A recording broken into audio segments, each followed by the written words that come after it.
I feel like I'm some sort of jinx here. Yesterday, I talked all about how BC was getting having a great day with positive news with Christian Mahogany returning and the addition of Ryan O'Keefe, a wide receiver from UCF.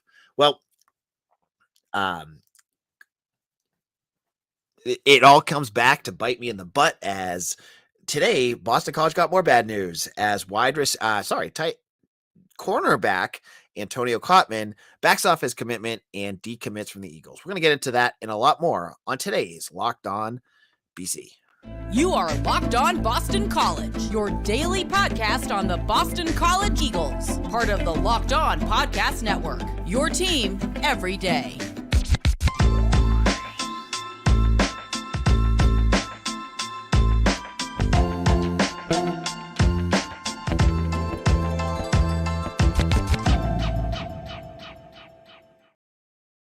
AJ Black here. Happy Friday. Today's episode is brought to you by BetOnline. BetOnline has you covered this season with more props, odds, and lines than ever before. BetOnline, where the game starts. So on Thursday show, geez, I'm getting my dates all messed up. I should have hit the reset button on this bad boy. But, BC football especially had some really positive news, getting back their star guard, Christian Mahogany, getting a really exciting wide receiver in the transfer portal with over 150 receptions over the last 2 years, and Ryan O'Keefe out of UCF. Well, the good news kind of came to a screeching halt on Thursday, as Antonio Cotman from Life Christian Academy, I believe it's called, he announced his decommitment from BC. And if you follow different recruiting sites, the one I don't work for had him as their highest rated recruit. He was a 4-star on that site. My site, who is the industry leader in recruiting, did not have him as their number one. Now, even no matter what the ranking was, this one stings a little bit. Cotman's been committed to BC for a while. He had committed over the summer, and he picked BC over Virginia Tech and a few other big offers. He's an exciting big cornerback, and I thought he'd be a really nice fit in this defense. But all along, I had to wonder, this is a kid from Virginia. And the Hokies, they've been poking around for a while. They're a team that I think really wanted him. And I always, even when he committed to BC, I always thought, wow, I feel like this is a kid that looks like he's going to end up at Virginia Tech. And that's exactly what's probably going to happen here. It came down to BC and Virginia Tech when he picked BC. And now it looks like he's going to end up at Virginia Tech. And again, this is not one of those moves that I from what I've heard, and I'm not going to get into the details, that has to do with BC losing. And so this team stinks, so I'm going to back off my commitment. It has nothing to do with that. Okay, folks. So there's other things that are going on, and we're not going to get into it, but Cotman is going to go someplace else, and that's the deal there. Now, BC, they've had a string of decommitments, but in the grand scheme of things, I don't have the numbers for other teams. It doesn't seem like it's that far off to what other teams are now. They lost Brian Sims. They lost Khalil Ali, but he's back. They lost, a few other guys here and there. But in the grand scheme of things, it hasn't been a mass exodus like I think a lot of folks were expecting for the Eagles. I think a lot of folks were expecting, when you have a team that struggles the way the Eagles did, that struggled and played such poor football, that you'd have them running for the door. Darrell Robinson's the other one, right? I'm not sure what happened to some of the other guys, but the more recent decommitments have nothing to do with that. There's other things that happen in football, whether it's family or coaches or other factors that go into, why a commitment might not happen. And I don't think NIL is the answer here either. I don't think this had anything to do with NIL. I think this just had to do with I'm guessing he probably wants to be closer to home. A lot of players are like that, and a lot of mentors and coaches from their hometowns push players to do that kind of thing. We'll have to wait and see. Cotman has not officially committed to Virginia Tech. It just seems like a done deal at this point, though. And that's a big loss for BC, because now you're looking at their defensive back depth from this, and you have Sean Battle, who I think is very exciting, and Khalil Ali, who just recommitted just about a week ago, but I feel like BC needs more depth at defensive back.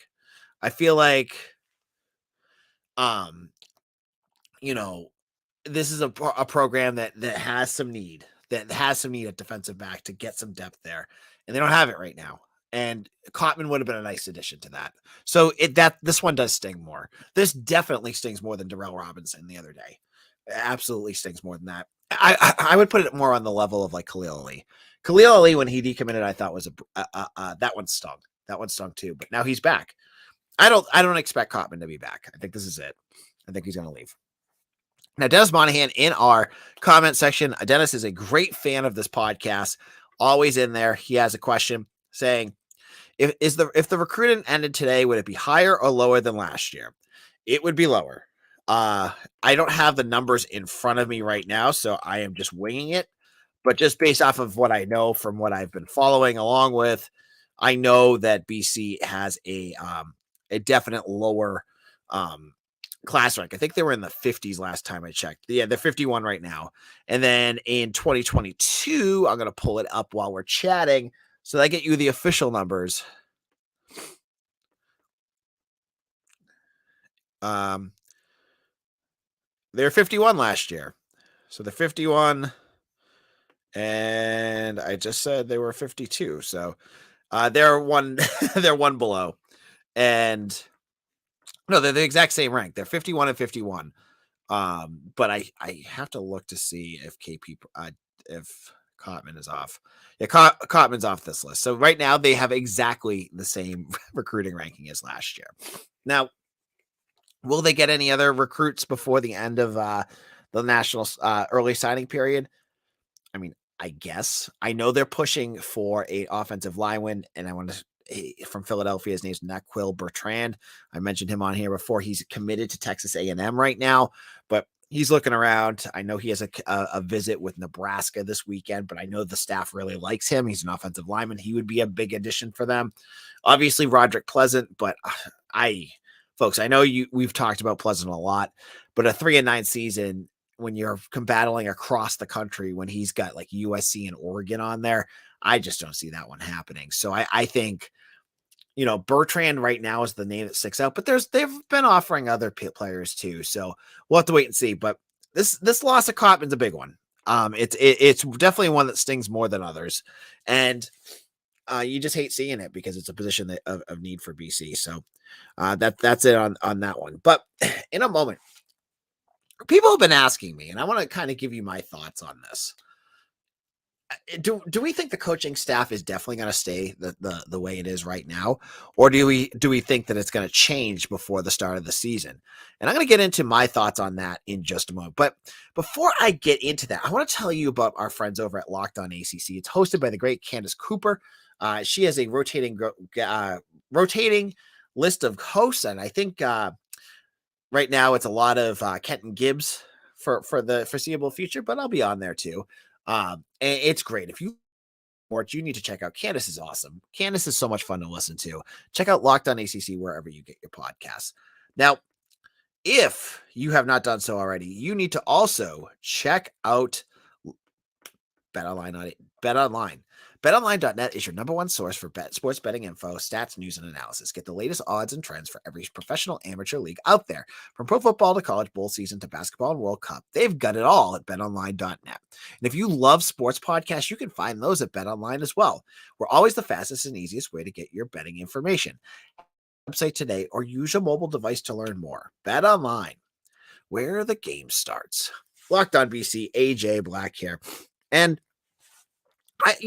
I was saying earlier, the vibe around Boston college football has definitely shifted a bit.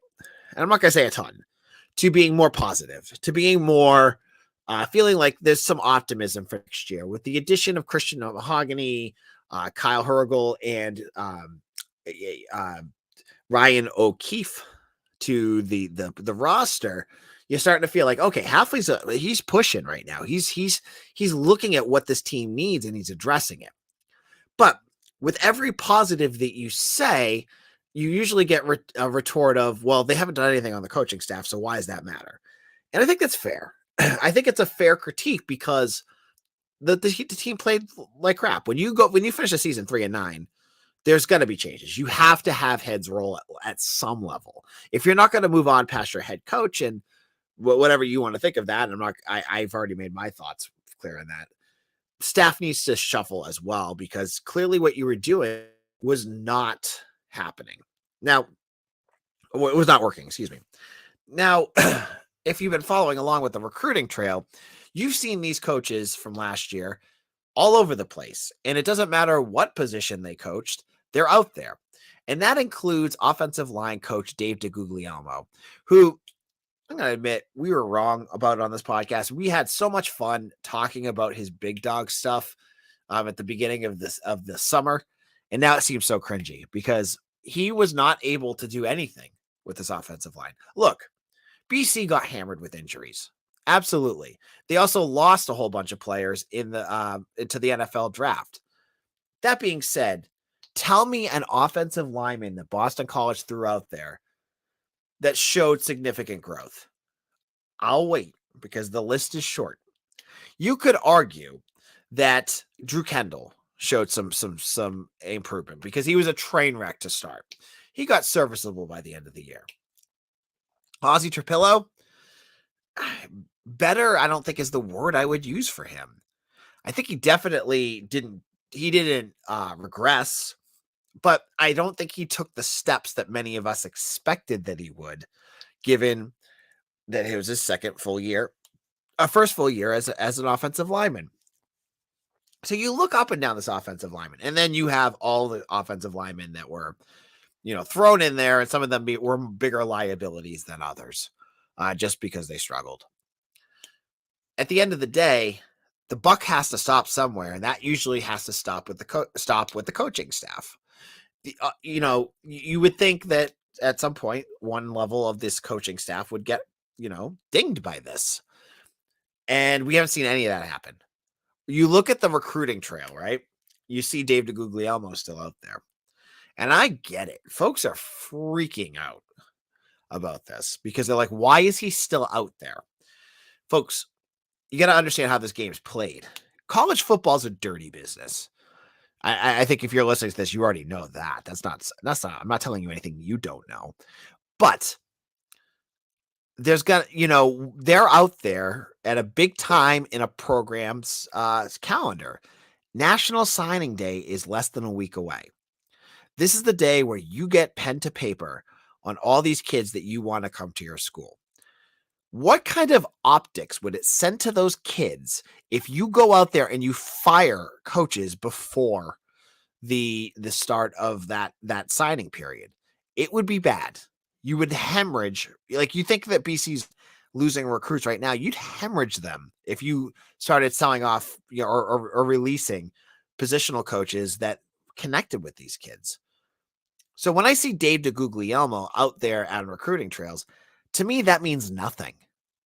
The fact that his name is still on bceagles.com as the offensive line coach, that doesn't mean anything to me, because no matter what moves Jeff Hafley is going to make, and I'm firmly behind the camp that I think he's going to do it, but it's not going to happen until after National Signing Day. I know folks have bloodlust, but you don't need to fire a coach, and it's like chopping off your hand just to spite it, right? You don't need to do that. You can do it after the signing day, and the recruits aren't stupid. They know that this kind of stuff is coming, but it makes no sense. And I got Googs up there, but there's other coaches too. You wonder if, like, who's going to get that chopping block, but you're going to have to wait, folks. Your bloodlust might get there, but you're going to have to wait, because Hafley cannot afford at this point to lose his recruiting class just because he's pissed off and wants to fire a coach. Some programs can do that. I know you're going to say, well, AJ, I saw so-and-so got fired. Yeah, they probably did. If you're at a school like Texas A&M with a huge history and big money, you can do that, and you probably aren't going to lose any of your commitments. Or if you do, you just go out and buy new ones. It really matter to them. BC's a different cat. They can't afford to do that kind of stuff. They've got to be careful. They've got to make sure their ducks are all in a row before they pull that trigger and blow off that head. Now, I'm telling you now, I think there's going to be coaching changes. I would not be surprised if it's in the next. Just keep your eyes open. We'll have to wait and see. That's kind of where BC is at in this whole process, but things could always change too, and we'll have to wait and see what happens. Will Deguglielmo go? Will they bring in Chris Snee? I've seen Chris Snee all over the recruiting trail as well. Wait and see how BC looks at their offensive line. Now, in our final segment, where does BC go from here? With this rash of new moves, both incoming and outgoing, who are some of the names that you're going to want to watch for as Boston College continues their attack in the transfer portal and their roster as well? Now, you're hanging out with some friends and putting back a few drinks. A few becomes a few too many. As the evening comes to an end and people start to head out, you're thinking of calling for a ride. Nah, you live nearby. You can make it home okay. It's no big deal. What are the odds you get pulled over anyway? And even so, what's the worst that could happen? Your insurance goes up, you lose your license, you lose your job, you total your car, you kill someone. Everyone knows about the risk of drunk driving. The results are tragic and often deadly. However, that still doesn't stop everyone from getting behind the wheel while under the influence. That's why police officers are out there right now looking for impaired drivers on our roads to save lives. So if you think you're okay to drive after a few drinks, think again. Play it safe and plan ahead to get a ride. It only takes one mistake to change your life or someone else's forever. Drive sober or get pulled over. Locked On BC, AJ Black. If you're listening to this already and you have never done this before, if this is your first Locked On BC podcast, I want to welcome you. Thank you for checking out this little section of the internet. Hit that subscribe button, though, if you want to get more of our podcasts and episodes sent directly to your YouTube page. It takes 10 seconds. It's easy. We do BC content all the time, and I'm the editor of Eagle Insider, so I've got my sources. Believe me, I am not a kid, just a guy with a microphone spew. I know what I'm talking about. And if you haven't done so, also, I saw some people asking about it. Join Eagle Insider today. It's 50% off for an annual subscription. You get recruiting news, transfer news, and Paramount Plus is included in your trial subscription. You're not gonna beat that. Go over to Eagle Insider right now and sign up for that. So we're wrapping up our discussion of transfers and recruits. And I mentioned earlier, I think recruiting is kind of slowing down in the cycle. They're already starting to move on to the 24s, 25s, and 26s, which just makes me feel older every time I say that. But that's where BC's at, right? Now, the recruiting part is one thing. The transfer portal, on the other hand, I feel BC is continuing to really put an emphasis on this year. This is not a year like last year where you got George Takis, who was expected to do more, but he was, a player when he was healthy. Reagan Terry, who I don't think ever played, and Dino Tomlin, who showed things up, but that's only 3. This year, I'm getting the sense that BC's going to go heavier on that. And there's been some names. You've got Elijah Judy, he's visiting this weekend. He's a defensive lineman from Texas A&M, originally from Philadelphia. This kid's got some big offers, but BC's right there with him. I don't doubt BC's chances with this kid. Would be a nice pickup in the transfer portal, nice defensive line addition. I think he's an edge.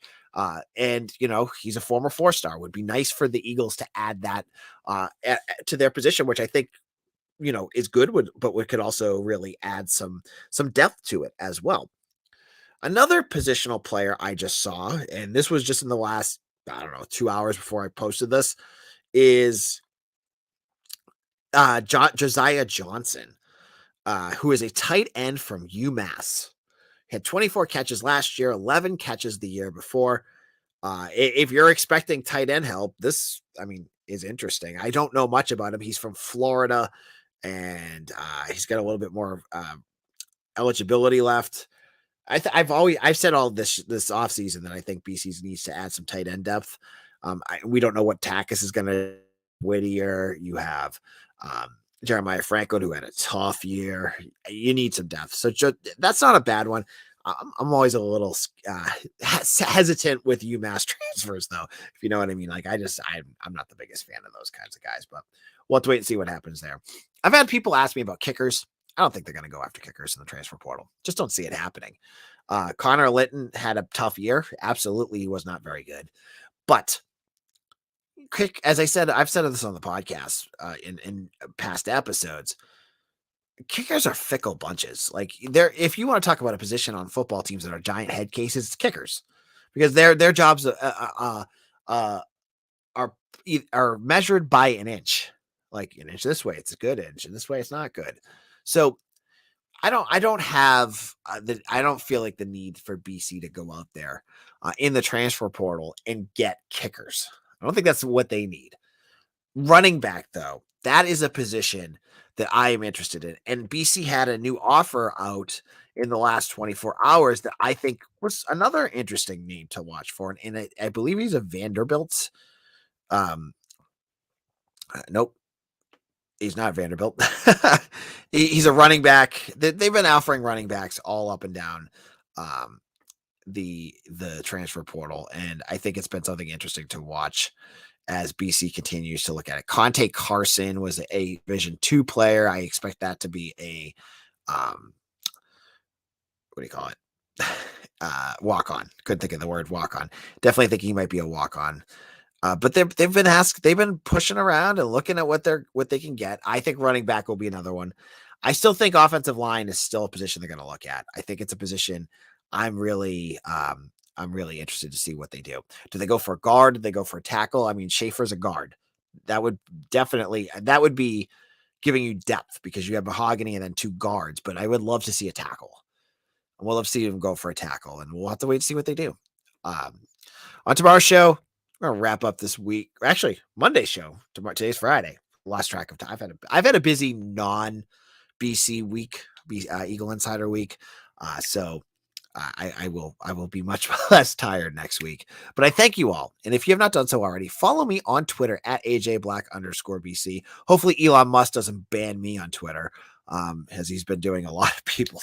I'm not getting into the politics. I'm just saying he's been getting kind of crazy. So, but you can check me on Twitter at AJBlack_BC. Become an Eagle Insider member, and we'll have more transfer news if it comes up. But I'm really looking forward to Monday's episode. We'll probably have Mitch on. Get ready for BC's next basketball game against Virginia Tech and everything in between. Thank you all for listening. We'll see you again soon. Hit that subscribe button right now before you log off. Take care, everyone.